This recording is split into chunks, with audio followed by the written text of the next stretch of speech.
You're listening to the Journey podcast. What happens when the journey towards sobriety becomes a gateway to discovering your best self? Find out more in today's episode. This episode contains adult subject matter, and some listeners may be triggered by this content. Listener discretion is advised. Hi, I'm Petra Brunbauer, and with decades of experience with sadness, pain, anxiety, and stress, I finally figured out how to leave all that behind. And this podcast shows you how to break free permanently so you can reclaim your sanity and find the self-esteem and energy to go after the life you desire. With real talk about mental health, holistic healing, and the tough journey of coming out the other end. This is the Journey Podcast. Welcome to today's episode, which is part of a special series for the CMHA Mental Health Week in Canada. In this episode, we delve into the journey of embracing positive mental health and the role of sobriety in fostering personal and professional resilience and growth. We discuss the transformative power of adopting healthier coping strategies and how these changes contribute to overall well-being. Our conversation highlights the importance of support and self-care in maintaining mental health, especially during challenging times. Our guest shares insights from her own mental health journey, and her story offers a perspective on the continuous process of self-improvement and the positive impact of helping others. Join us as we explore the connections between mental health, sobriety, and the empowering steps towards a more fulfilling life. Élaine Chatigny is an executive government leader and former Canadian broadcaster with almost 40 years of professional experience in managing teams, whether a dozen to many hundreds of employees, and accountable for multi-million-dollar budgets.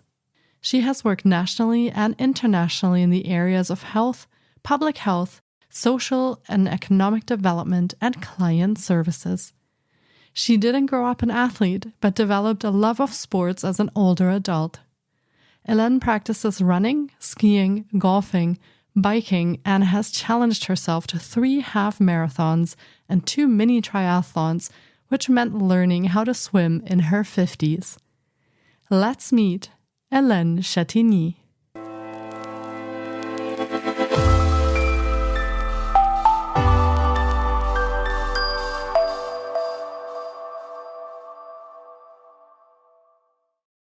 Hi, Élaine. It's so great to have you on the podcast today. I've been looking forward to getting to chat with you because positive mental health and sobriety is such an important topic in today's world. And of course, especially because we are here for Mental Health Week in this episode. So welcome to the podcast, Élaine. Thank you so much. Thanks for inviting me. Yeah, it's my absolute pleasure to have you here today. And for starters, would you like to share a little bit about yourself and your story so that our listeners can get to know you a little bit? Okay, thank you. Well, I'll start with an introduction. The way that members of some Indigenous communities here in Canada like to introduce themselves by saying that I'm a grandmother, I'm a spouse, I'm a daughter, I'm a sister, I'm a friend, I'm a member of a vibrant community here in Montreal. And I also happen to be an executive leader in the government of Canada and a former journalist here in Canada. And so I think that's the way I'd like to introduce myself right now. Amazing. And tell us a little bit about your journey, because we are here this week to highlight Mental Health Week and mental health awareness. So in the spirit of that, what can you tell us about your own journey and how that came about for you, maybe even from when you were younger, and how that came together for you? Well, it is a lifelong journey. I think that we can have positive and less positive mental health when we're very young and when we're very old. I am approaching 60, not quite there, but it's coming soon. And if I look back on my life, I certainly have had highs and lows. I don't think I'm abnormal or normal or unusual. I think it's part of life. And it's what I chose to do with it that I am most proud of. And that is, I had moments of distress and pain in my life as an adult, as a young adult. I had passed, I think the word I'm looking for is hurt I think would be the right term in relation to some childhood relationships and family dynamics. All of these things come to a head at some point in your life, and they did for me. And as a young adult, you work hard, you study, you party. In my case, it didn't come to a head until later. And it came to a head at a time early on in my marriage when I was confronted with some very devastating news that I wouldn't be able to have my own children with my husband. And that, of course, I never expected in my life that would be my reality. We're in many cultures, we're raised as infant girls or toddlers, as little girls. We're given a doll and we're taught how to be a mother. And so to learn that I would not bear my own children was very difficult. And we had other choices. I was blessed with stepchildren. I helped raise my husband's stepson or son, and we have a beautiful relationship. And I am a grandmother thanks to him. And it is a fantastic time in my life. But going back to that time, it took me 7 years to realize that I was depressed for 7 years.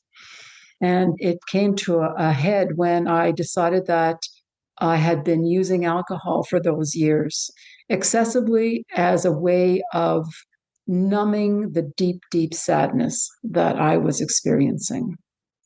And the alcohol consumption had become so problematic that I realized one day that I was at risk of losing everything, particularly the people that I loved the most. It's often those who are the closest to us who bear the burden of our hurt, of our anger, of our disappointment. And I made the choice the year of my 40th birthday that I was going to get sober and I was going to pull myself together because I did not want to lose those who were the most precious to me. And I also made some other significant lifestyle choices that I actually had wanted to make, but wasn't in the right place to make them. And so my routine was to come home from work and unwind, which is not unusual. Most people, or not most people, but many people do. Right? You come home from work and you sit back and have a cocktail. My challenge was that it was never just one, and it became problematic drinking for sure. But I would sit out on the front porch and I would see a group of women running by Wednesday nights. And I would think to myself, I want to be one of those women. I wish that was me. That looks like it's so interesting and so much fun. I know it's hard to believe that running could be fun, but I actually wanted to do that. And there was a program called Running for Women through the Running Room. It's a series of stores in Canada that offer running programs. Learn to Run for Women is what it's called. And so when I decided to stop drinking, I also had to change all of the habits, all of the context that was linked to my alcohol consumption, which meant that after work, the 5 to 7 period, I had to shift what I did to reprogram myself and create new habits. And so I started going to a small gym, very small gym, where I didn't feel that people were watching me or judging me. And when I started feeling a little bit better about myself and my body image, I then joined the Learn to Run program for women. And it was very difficult, but I loved it. And my husband, who was my biggest supporter and champion, would get on his bike with his watch and he'd use a little stopwatch and he'd get me through my first, 5 minutes and then 10 minutes and on it went. And 20 years later, I have run 3 half marathons, countless 10-kilometer races, countless 5-kilometer races. In fact, this past Saturday, I ran the 5 kilometers as part of the Montreal half marathon weekend. And that was just to get my season started after a little bit of practice of running throughout the winter here. And so I found as well, not only did changing my habits and doing these activities allowed me to move away from the cravings and wanting to grab a drink. And it really, that and other supports, of course, allowed me to remain sober. It will be 20 years this July. But the physical activity was huge in terms of my mental and physical health. And it's really then that I started to realize the intimate interconnectedness between all of these facets: mental, physical, and spiritual, emotional health. And I'm not suggesting that just that moment 20 years ago, everything's been perfect since. It has been a journey of self-discovery, of ups and downs, of trying to dig deep in terms of, how did I get to where I got? But I've also had to learn to be gentle on myself and not be so self-critical, and to accept that that's how I am hardwired, and I've had to make choices and stick to those choices for my health and for the health of my family. Yeah. Thank you so much for sharing your story and being vulnerable and brave to talk about that. I really appreciate it. And I know that a lot of listeners are going to identify with your story as well, because when things happen in life, we very often look for ways to cope. It's our nature. We need to cope with traumatic events. We need to cope with things that are happening in life. And unfortunately, very often these coping mechanisms are not positive. They can harm us in many ways. So, thank you for sharing that. And you talked about so many important and interesting pieces there. Of course, one being finding a way to cope with what was happening in your life, and the other of that being that not being a positive coping mechanism in the end.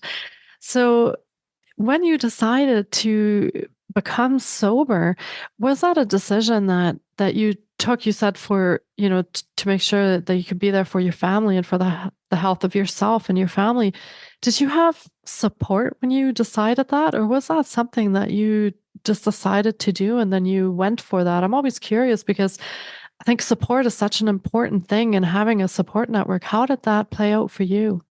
Well, before that moment, that particular moment, I had tried to moderate. I knew years earlier it is a process. I mean, perhaps some individuals come at it literally overnight, do and then don't. But for me, it was a multi-year process of trying to get a handle on it, and the step of accepting that you will never again consume alcohol when you live in a society where it is so highly normalized, where everyone consumes, in our culture, consuming wine, for example, at dinner time, 7 days a week, it's not considered abnormal, or excessive or problematic, to use the correct terminology. And so, I didn't want to give it up because it tastes good, it feels good, but I knew that I would always cross that line, that something would happen. There'd be like a switch that would flip, and then it was game over. And it was becoming that switch was flipping faster and faster, therefore consuming more and more, right? It was just, and that may not be the right metaphor or analogy, but I think you know what I'm saying. It just becomes, that's how it becomes problematic. It's just, yeah, I just didn't know when to stop. It did not have an impact on my professional life, but this is where I didn't feel over time that I was being genuine. And so I was looking for authenticity. I was looking for, getting to a place where I felt I was being real, but with myself mainly, and with others, because I was what I think I would call high functioning, you know. And in fact, some of my dearest friends were shocked, and it took them a couple of years to acknowledge and accept that I had problematic drinking and that I just could not do it ever again. They just couldn't wrap their heads around it. So they were supportive from the perspective of respecting my choice. They may not have understood it, but they respected it. And therefore, in terms of the boundaries I set for myself with my husband's support in our home, for quite a few years, we didn't consume in our home. But eventually I felt really strong, and I thought, no, this is fine. I don't want to impose on others what is right for me. I want to respect what their choices are. And so that's not an issue in our home now. If, we serve wine at meals, and, it's just not an issue. And I can go out to, restaurants or pubs or whatnot, and consume non-alcoholic products and feel very content and very happy and very proud of myself. The support came Definitely from my spouse. I mean, the day-to-day, hour-by-hour support was from my husband, and I am forever grateful for his blessing, and for his love, because it is harder. It is definitely harder to do when you don't feel supported. And there was never any judgment. There was never any question. It was just a wholehearted, genuine support. And I probably because he could see himself. And my immediate family, my mother and sister, could probably see over time that I was not well. And they wanted me to survive and thrive and to be healthy. And so I am grateful. I'm grateful for their support. But I also was very honest with them about it. That was the hardest part, I think, was the verbalizing. The first time you say to somebody, I have an alcohol addiction, I can no longer drink because it makes me ill in every way. That was difficult. And when I would talk about it, I would cry. I cried a lot. There were a lot of tears the first year in particular. And sometimes I think it was a mix of shame, of fear, of I don't know what else, just a lot of emotion, a whole lot of emotion. And I worked through it. And to be able to do what I'm doing with you today, there's no doubt in my mind, I never would have been able to do it even 10 years ago, even 5 years ago. I just started to feel, maybe because I'm getting older, I'm coming to a certain place in my professional life, where because of my age and my years of experience, I'm looking at other phases of my life, and perhaps the fear of stigma, the fear of being, looked upon differently, less competent, less reliable. Perhaps I don't fear that anymore because I'm at a place where I think I've paid my dues and I have proven my worth as a professional, as an executive, as a family member, as a friend. And now when I say I feel pride, well, I've worked for that. I've worked towards that. And I wear that as a badge of honor. Yeah. Yeah, absolutely. It's one of the things I think that fear of the stigma of why so many people don't speak out, and not just around alcohol addiction, about other addictions as well, and also about depression and anxiety, because we feel that we will be judged as less competent, as less intelligent, and as you said, as less reliable, that maybe we can't do the job that we are doing, or we can't be a good family member or a good mother or sister or wife because of that. So there is that fear that is a very real thing, because people do, in a way, judge when they find out that you might have mental health challenges, that you might have an addiction and you struggle. So, which is funny because those things are actually very common. So it's Very. interesting that people still have such challenges around accepting and working with us. But did you encounter any stigma in your personal or work life as you were beginning to open up about your own addiction, or was that something that was internalized, or did you actually feel that also in your surroundings? Well, it's a good and complex question because sometimes I think my own inner fears I might have projected outward. And other times I don't think, I mean, because I didn't overtly talk about it, but I would just certainly in professional environments, for example, if we were going out as a group of colleagues, we'd be at some official dinners or events. The question of why aren't you having anything to drink? Like, why don't you want any wine for supper? And I'd say, oh, thank you, I don't drink anymore, or I just don't consume alcohol. The odd time I've had the funny look and oh, really, why? But generally not.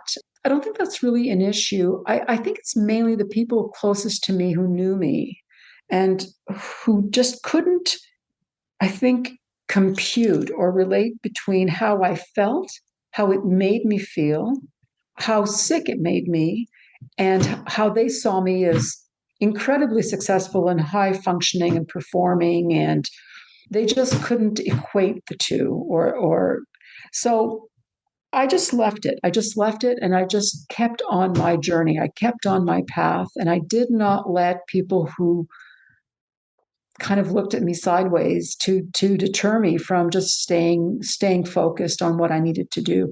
And I remember a few years ago, I'm a list maker. I make lots of lists, just probably because I need help to keep everything together because I do so many things. But I made lists of the pros and cons of being sober. And I'm really happy to say that the side of the ledger of the pros was so much longer than the side of the cons. And that it actually made me smile. And I thought, yes, I love this list. It's wonderful. And it just reinforced for me that this was my path and it was the right thing to do. And for the most part, I do think that I didn't test those waters professionally in terms of exposing myself, except for one colleague years ago and who was very thoughtful and who listened in a lovely way. But once I told her, I didn't feel like I had to talk about it more because in a way it didn't really impact my work or my relationships. And with my family, the same thing. I mean, I would talk about not wanting to drink, that it wasn't for me. But I think I was lucky. No one really made a big deal of it, except in the early days when it was, I think people were walking on eggshells a little bit more, or they didn't totally understand why we were saying no to a lot of parties because I did protect myself, especially in that first year. I did not put myself in positions of vulnerability. I protected myself. Yeah. And that was a very smart thing, I would say, to keep your boundaries and make sure that you were okay with where you were at. So, yeah. Now, during that journey, you mentioned that you had the support of your husband. You also started running as part of putting something in place that would help you. Anything else that you found really helpful as you were going on that journey? Anything else that you came across that helped you move through that addiction and find different and better ways of coping? Well, I certainly did. In addition to running, I started doing other types of physical activities. 20 years later, I ski, I golf, I work out, I do weights, I do a range of things. I am not very good at any of it. Someone asked me the other day, did you come in first in your 5K race? I thought, oh, goodness, no. That will never happen. But it doesn't matter because it's all about being in movement, being grateful that my body is healthy, being grateful that my mind is healthy, that I could focus and choose to do something and work towards it and accomplish it. So I had a goal of coming in under 40 minutes for 5K. Anyone who runs will know and laugh, say, whoa, not very ambitious because that's very slow. But also not to do it without stopping. And I achieved both goals.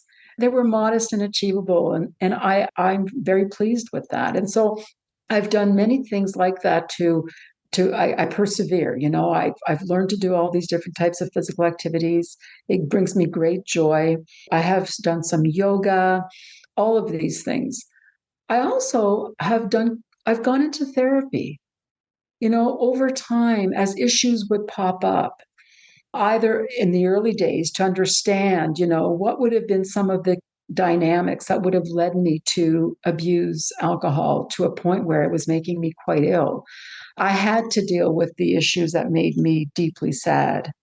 It brought me back to other issues, in my younger days, which was good because like, okay, now I understand. I'm going to move on now. I cannot live in the past. In fact, there's something that if I had to sum up my life's philosophy, it is just keep looking forward. And I do. And I really do. I don't live with regret. I try not to look back and ruminate over things. I just don't. I don't think it's healthy for me. And so that positive, forward looking choice that I make, I think also has contributed to positive mental health. Because I say to I have some staff that, when we have conversations about, a way of looking at something, and someone will position or frame an issue negatively. I often say, you can look at life, the glass is half empty or the glass is half full. It's still the same amount of liquid in the glass. One makes life a lot easier than the other. or a lot more pleasant than the other. So I choose to always look at my glass half full. And that has been, I think, a way of sustaining myself through the difficult times. And therapy and talking to folks and different yoga and different supports, I think, have all together contributed. I can't say that there's one specific thing, but I think it's all of these together that have become part of my life, that is my life, you know. That's a really important point, is that there, in my experience anyways, there isn't a one magic pill or a one magic solution to things that we find challenging. It usually is a combination of the things that we find personally work well for us. And then we go from there, we put them together, and we create a new habit, a new way of living. And from there, we start healing. So, very interesting that you also have that experience. And when you say 40 minutes for 5K, I thought that was really fast. I don't actually know anything about that. Under 40 minutes. I was like, oh, wow, that's great. Close to, but under. Yes. Because I'm sure it would take me a lot longer than that.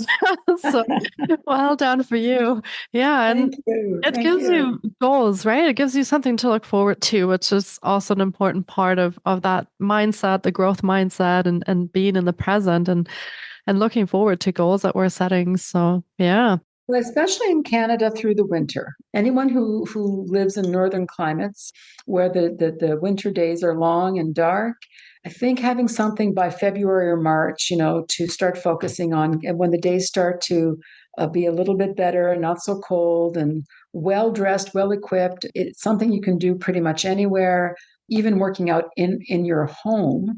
There are so many Zoom programs and online programs now with modest equipment, with a modest investment. I just find personally that I need a buddy. So I've learned to run on my own, but I like to have these goals, something to work toward, like a 5K, 10K, whatnot. Certainly when I trained for half marathons, I had a running coach. So having a running coach is wonderful, absolutely wonderful. And then, if you're going to a gym, or if you're joining a group, having someone there, that they're waiting for you. It's about accountability, I think, for me. And I admit it, I like being held to account. I like have something that I work toward that I can measure. And everyone's different, but that has worked for me quite well. And I will continue to set goals. I will continue to reach out to people and work with folks, whether it be working out or, even the 5K run. I reached out to so many people to say, hey, do you want to run the 5K with me? Funnily enough, everyone said no. But I will continue to reach out and try to continue to build community, because I think not being alone is an important factor for me too. Not that I dislike being alone. I very much appreciate alone time, but I think that community also contributes to positive mental health. A community of runners, a community of golfers, a community of women that I work out with on Zoom workouts, a community of women that we exchange books that we've read. Things like that, I think, contribute hugely to positive mental health. And as we get older, I think networks and community for seniors is vitally important. And I certainly will continue down that path as I continue to age. Yeah, community and support from a community is a huge, huge factor. And people actually, it also links not just to positive or good mental health, and it can also change pain levels. So people who have more community support actually feel less chronic pain. So there's definitely also a psychological and a physical component to that, which improves our lives all across the board. So community is a really, really important factor in that. Yeah. Now, you have some exciting things on your horizon. You are continuing to learn and continuing to try new things. So, do you want to tell our listeners a little bit about what you're up to these days and how they can connect with you on that? Well, thank you. Thank you for asking. And yes, I am a lifelong learner. I'm just finished my second semester at a university here in Montreal, and I'm learning Italian in the Italian language and culture program. So that also is something that gives me a lot of energy and pride that I'm continuing to learn so many different things as I approach my 60s. And I'm very close to being a fully qualified coach, executive leader coach, career transition coach, business coach. And I'm very pleased with that. And so certainly, I think through different means, folks can reach out to me. I'd be so happy to hear from people, even if it's just a small exchange based on the topic today. I'm learning from people all the time, from other experiences, other perspectives.